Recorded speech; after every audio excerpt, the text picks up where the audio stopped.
I used to be a very logical person. I didn't believe in ghost stories and I was never one to buy into superstition. But that was before.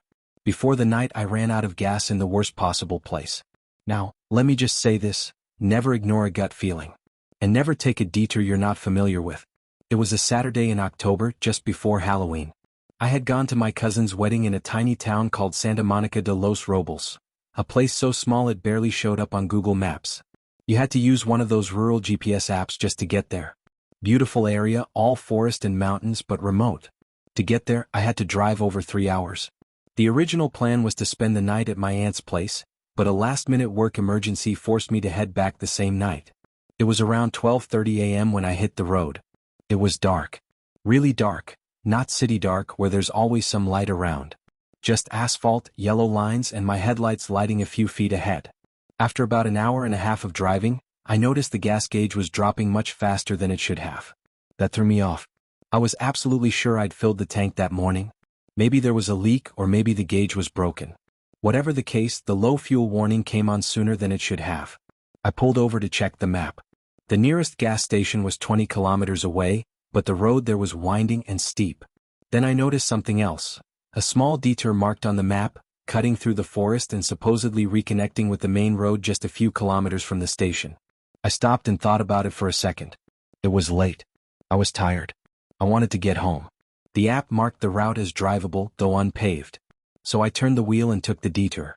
The change was immediate. The road turned to packed dirt, surrounded by tall, dense trees that formed a kind of natural tunnel. Within minutes, I couldn't even see the sky anymore. My GPS began glitching, recalculating, then losing signal entirely. And that's when I started feeling off. A tightness in my chest. An anxiety I couldn't explain. But I kept driving. 15 minutes in, the car began to sputter. The engine coughed once, twice. Then it died. Silence. I was completely alone in the middle of the forest.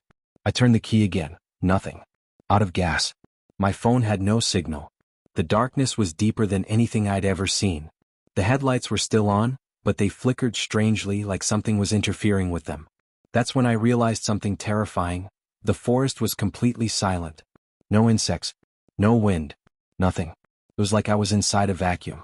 I decided to stay inside the car. Locked the doors. Grabbed a flashlight from the glove box. Tried to calm myself down. Then something tapped on the roof of the car. A single, solid thunk. I froze. Another tap. Then another. This wasn't branches falling. It was rhythmic. Intentional. I turned off the headlights. Now I was in total darkness, the flashlight shaking in my hand. Then, at the window on my right, I saw a hand. Small. Child-sized. But with fingers too long, almost boneless like they moved on their own. I couldn't see who it belonged to, just a shadowy shape. It moved slowly, tracing the outline of the window like it knew I was inside. I crouched down in the seat and tried to disappear. I closed my eyes and started counting like a child from 1 to 10. I thought that if I opened them again, it would all be gone. When I opened them, it was 3:24 a.m. I remembered seeing that same time just moments ago. I checked again. 3:24. Time hadn't moved. And not just time. The air itself felt frozen. That's when I heard the melody. At first, I thought it was in my head. But no, it was real. A soft song like a lullaby being hummed. But it didn't come from one direction. It felt like it was coming from everywhere at once. I slowly sat up, the flashlight trembling in my grip. And there it was. About 15 feet away from the car. A figure just barely lit by the interior light. A child. Or something that looked like one.